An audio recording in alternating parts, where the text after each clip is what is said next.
नमस्कार दोस्तों, आइए सुनते हैं सोपान जोशी द्वारा रचित एक था मोहन, महात्मा गांधी जी का जीवन परिचय का पहला अध्याय, डरपोक आज़ाद नहीं रहते। मोहन एक साहसी बालक नहीं था। बहुत से दूसरे बच्चों की तरह ही उसे भूत प्रेत का, डाकुओं का, सांप का डर लगा रहता था। लाज इतनी आती थी कि स्कूल में किसी से बात करने में संकुचाता था। डरता था कि दूसरों से बात करेगा तो वे उसका मजाक उड़ाएंगे। ज़रूरत से ज़्यादा बात ना तो शिक्षकों से करता था और ना ही अपने सहपाठियों से। घंटा बजने पर ही विद्यालय में घुसता और छुट्टी होते ही तीर की तरह घर लौट जाता। घर में भी चिंता उसका साथ नहीं छोड़ती। रात को कमरे में अंधेरा हो तो उसे लगता था कि एक तरफ से भूत प्रेत, दूसरी ओर से चोर डाकू और तीसरी दिशा से सांप आकर उसे घेर लेंगे। उसकी सिट्टी पिट्टी गुम हो जाती थी, इसलिए हमेशा कमरे में लालटेन या डिबरी चिराग जलाकर रखता। राम का नाम जपने से ही उसे रात काटने की हिम्मत आती। समय के साथ उसने एक दोस्त बनाया, उम्र में उससे बड़ा, शरीर से मजबूत, स्वभाव से निडर।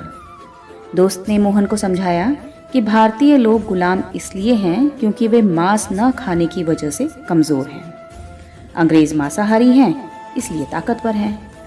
उस समय भारत गुलाम देश था। इंग्लैंड की सरकार 8000 किलोमीटर दूर से यहाँ पर राज करती थी। अपने ही देश में हिंदुस्तानी दुत्कारे जाते थे, पीटे जाते थे, अपमानित किए जाते थे।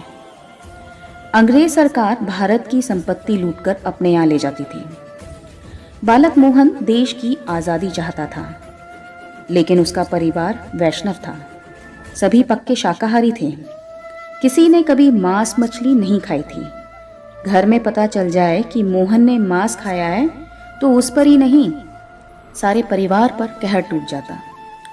फिर भी उसने अपने दोस्त की बात में आकर 6-7 बार मांस खाया, देश को आज़ाद जो कराना था। घर में माता पिता से झूठ बोलना मोहन को बहुत अखरा। उसने तय किया कि अब वह झूठ नहीं बोलेगा।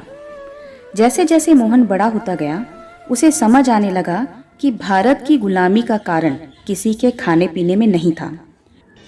अंग्रेज सरकार भारतीय लोगों की आपसी कलह का फायदा उठा रही थी। बंदर बांट की उस कहानी के जैसे, जिसमें 2 बिल्लियों के झगड़े का फायदा उठाकर बंदर दोनों के हिस्से की रोटी खा जाता है। उम्र बढ़ने के साथ मोहन की समझ भी बढ़ी। अब मोहनदास वकील बन गए थे। वे अंग्रेज सरकार का विरोध करने लगे। उनके जैसे कई और भी थे जो पराधीनता से छुटकारा चाहते थे, जो आज़ादी पाने के लिए बड़े बड़े खतरे उठा सकते थे।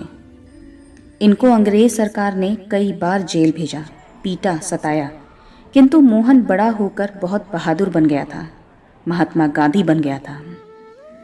सन 1947 में जब भारत आज़ाद हुआ तब मोहन 78 साल का हो गया था। सभी मानते हैं कि हमारी आज़ादी की लड़ाई के सबसे बड़े नेता मोहनदास गांधी ही थे। यानी हमारे डरपोक मोहन ने केवल अपने मन से ही नहीं, देश भर के लोगों के मन से डर निकाल दिया था। लेकिन मोहन ने अपने डर को जीता कैसे, ये जानने के लिए मेरे साथ बने रहें और चैनल को सब्सक्राइब ज़रूर करें। तो चलिए दोस्तों, फिर मिलती हूँ। तब तक आप अपना ख्याल रखिए, खुश रहिए और हमेशा मुस्कुराते रहिए। धन्यवाद।